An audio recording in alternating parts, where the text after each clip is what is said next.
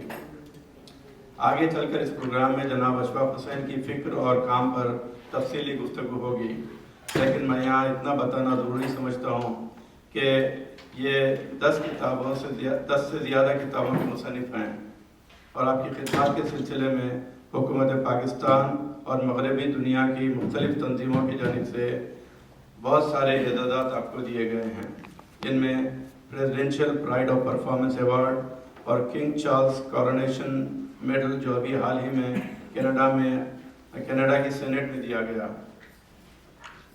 آپ نے کئی نامور شخصیات کے انٹرویو بھی لیے ہیں اور آپ خود ایک منفرد لب و لہجے کے شاعر ہیں جن کے کلام سے آپ لوگ آج کی محفل میں مستفید ہوں گے۔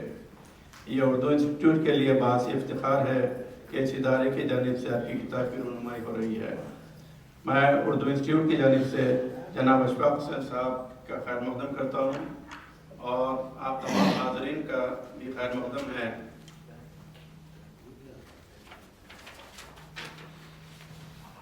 اپنی بات کو پائے اختتام تک پہنچاتے ہوئے میں چاہوں گا کہ جناب اشفاق حسین صاحب کے 2 اشعار پیش کروں تاکہ مشاعرے کے شروع ہونے تک آپ ان کے کلام کو سننے کے تجسس میں رہیں۔ ایک پہلا شعر یہ ہے کہ درد سے کوئی علاقہ نہ تعلق غم سے، درد سے کوئی علاقہ نہ تعلق غم سے، صرف لفظوں کے بردنے سے غزل کیسے ہو۔ اور دوسرا شعر ہے کہ جسے بے مصلحت بے خوف ہو کر میں نے لکھا ہے، جسے بے مصلحت بے خوف ہو کر میں نے لکھا ہے، وہی بس ایک حرف معتبر باقی رہے گا۔ تو بہت شکریہ۔ اشفاق حسین صاحب، آپ کے آنے کا ہم بہت خوش نصیب ہیں کہ آپ ہمارے درمیان موجود ہیں۔ آپ کو بہت سنا اور پھر موقع ملے گا آپ کو سننے کا۔ ایک شعر سے میں آغاز کرتی ہوں۔ میر نے کہا تھا کہ دور بیٹھا غبار یار میر اس سے، عشق بن یہ ادب نہیں آتا۔ جیسے کہ امیر حیدر صاحب نے کہا کہ اشفاق حسین صاحب کو ادب سے عشق ہے، ان کی اس داستان عشق کو معروف شاعرہ اور مدرس محترمہ شاہدہ حسن کی آڈیو آپ سن چکے ہیں۔ ساتھ ہی ایک اور شعر، حمایت علی شاعر فرما گئے کہ مرنا ہے تو دنیا میں تماشا کوئی کر جا، جینا ہے تو ایک گوشے تنہائی میں اے دل مانی کی طرح لفظ کے سینے میں اتر جا۔ اشفاق حسین صاحب نے عملی طور پر اس پر ہمیں یہ دکھایا ہے، انہوں نے اپنی زندگی اس طرح جی ہے کہ انہیں دیکھ کر ہمیں یہ محسوس ہوا کہ ان کی زندگی کا مقصد کیا ہے۔ ان کی زندگی کا ایک تصویری البم ہم آپ کے سامنے پیش کریں گے، جس کی تصویر 1000 داستان۔ تو یہ ہے 1000 داستان والی تصویریں۔ ایک ایک تصویر پہ اگر اشفاق بھائی کچھ کہنا چاہیں گے تو کتابیں مرتب ہوں گی، تو ہم چاہیں گے کہ اشفاق بھائی جس پہ انگلی رکھیں گے ہم اس سے متعلق جو ہے ان سے سوال کریں گے۔ یہ تصویریں میں دکھاتا جاتا ہوں۔ سب سے پہلی تصویر آپ دیکھ رہے ہیں، کیونکہ اشفاق بھائی کا کام میں یہ بتا دوں کہ جو فیض پہ آپ کا کام ہے وہ نسل در نسل اس سے مستفید ہوگی، آج نہیں مستقبل میں اس کی جو اہمیت ہوگی، کیونکہ اب فیض صاحب کو انہوں نے تو دیکھا ہے، ہم نے دیکھا ہے، آپ میں سے بہت سارے لوگوں نے دیکھا ہوگا، لیکن اب وہ نسل جو آ رہی ہے جس نے فیض صاحب کو کبھی نہیں دیکھا وہ ان کتابوں سے فیض صاحب کو جانے گی۔ تو یہ کچھ اس سلسلے میں کچھ ارشاد فرمائیے۔ جی بہت شکریہ۔ اصل میں یہ تصویریں جو ہے انسان کو ماضی کی طرف لے جاتی ہیں۔ یہ تصویر جو ہے 1982 کی ہے، جب یہ احمد فراز صاحب یہاں آئے تھے ٹورانٹو میں پہلی بار۔ فیض صاحب گئے ہوئے تو بیروت میں رہتے تھے، تو اتفاق سے یہ لوگ وہاں موجود تھے۔ عرفان عزیز صاحبہ یہاں تشریف رکھتی ہیں. تو یہ سب لوگ اس یادگار اس کے 1982 کے مشاعرے کی یادگاری تصویر ہے. تو اپنے دور کے ان سب کو ہم نے خود ہی دیکھا. بٹ عرفان عزیز ہے، یہ کینیڈا میں ایک شاعرہ ہوتی تھی ونیپیگ میں. یہ حوصلہ سے ہے.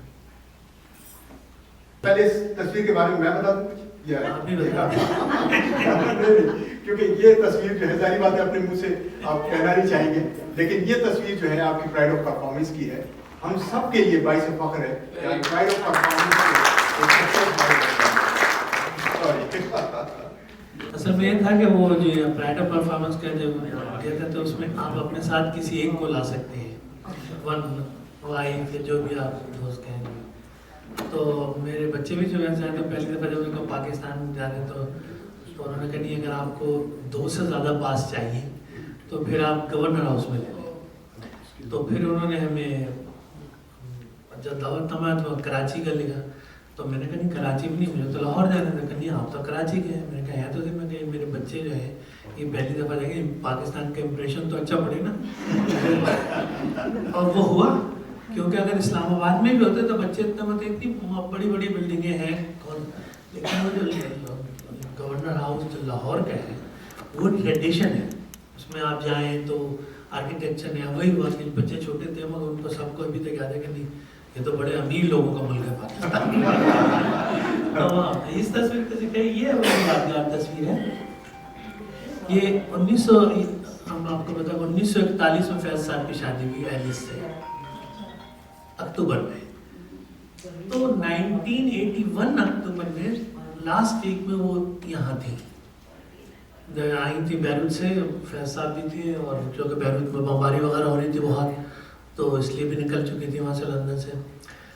تو بہت ہمارے آبادی بہت اتنے امیگرینٹس کم تھے، زیادہ بڑا علاقہ نہیں تھا جیسے آج کل ہے. شکاگو میں بھی ایسے ماحول نہیں تھا جیسا وہاں بھی نہیں تھا، تھوڑے سے لوگ تھے. تو سوچا گیا کہ وہ ان کی سالگرہ کب منائیں. تو یہ ان کی 41st ویڈنگ اینیورسری ہے. جو ایک اپارٹمنٹ میں صرف 8-9 لوگ تھے صرف، اور پتیلے میں نہاری بن کے آئی تھی. Not like this. ایک ضابطہ بڑا اچھا. اور یہ بیچ میں بیٹھی مسرت نذیر، ان کے میاں ڈاکٹر ارشد مجید وہ ہوتے تھے، انہوں نے کہیں سے بنوائی تھی وہ نہاری. تو پتیلے کو اخبار کی اس میں روٹی نان جو ہے لپٹی ہوئی تھی. ایسے ہی بالکل 42 سال پہلے امیگرینٹ ایسے ہی اپنے کھانا وانا کھاتے تھے. یہ اس میں بتایا ایلس بھی بیٹھی ہوئی ہیں. تو بہت ایلس کو خوشی ہوئی کیونکہ ایک تو دیار غیر میں تھے اور پھر ویڈنگ اینیورسری کا ہوا، پھر کتنے کہانی یاد آ گئی ہوگی. تو بہت خوش تھے دونوں. یہ میری وائف بیٹھی ہوئی فیض صاحب کے برابر میں، اور یہ مسرت نذیر ہے، ایلس فیض صاحب ہے. یہ ڈاکٹر عبدالقیوم لودھی صاحب ہے جو ایکچوئل گیسٹ پہلی دفعہ جنہوں نے فیض صاحب کو ملا ہے. Institute of internal writers south Asian writers کا تھا. تو یہ یونیورسٹی آف ٹورنٹو میں پڑھاتے تھے، سوشیالوجی کے پروفیسر تھے. تو ان کی وجہ سے ہی میں ان کے ساتھ سیکریٹری ہوئے تو مجھے بھی فیض صاحب کے میزبانوں میں شامل ہونے کا موقع ملا. پھر جب بھی وہ آتے رہے جب تک ان کی حیات تھی، ہر سال تقریباً آتے تھے. تو اس میں ان کی وجہ سے مجھے بھی موقع ملا اور میں بھی وہیں بیٹھا ہوا کہ ہمارے دوست ہیں. تو یادگار تصویر تو مانگی تصویر انہوں نے ایلس نے کہ اشفاق کی تصویر میرے کو ضرور بھیجنا. ہمیں نہیں معلوم تھا کہ بیروت میں بھی نہاری مل جاتی ہے. بیروت نہیں، ٹورنٹو میں. ہاں بیروت سائن ٹورنٹو میں بھی نہیں تھا. اچھا نہیں کوئی آپ کو جو ہے ایک ہی ریسٹورینٹ تھا 1980 میں. وہ ایک دکان میں جیسے ہوتا تھا دیوان والی سچویشن نہیں تھی. وہاں ایک جراڈ اسٹریٹ تھی، وہاں ہوتا تھا پاکستانی کوئی نہیں تھا. یہ کہیں سے بنوائی تھی گئی تھی. تو اب تو خیر ظاہر دنیا بدل گئی، لیکن کبھی ایسا بھی ہوتا تھا. اور یہ ان کا گھر تھا، یہ بیچلر تھے. جو آدمی بیچلر ہوتا آپ کو پتا وہ 2 ہی پلیٹیں رکھتا ہے گھر میں. تو اس لیے کاغذ پہ جیسے گزارا ہوتا ہے. مگر اہمیت یہ ہے کہ فیض صاحب بہت خوش تھے، بہت خوش تھے. سرپرائز تھا ان کے لیے. دن کو لے کر آ کے جب ایک دم سے آئے تو اس سے میری وائف نے لگا دیتا ہے ہیپی ویڈنگ اینیورسری. بس یہ دیکھ کے مجھے لگتا ہے کہ جو ان کی آنکھوں میں، اور ایک تو ایگزائل میں تھا آدمی، ویسے بھی دل دکھا ہوتا ہے، تو ان کی آنکھوں کی چمک آج تک میرے دل میں محفوظ ہے. کیا بات.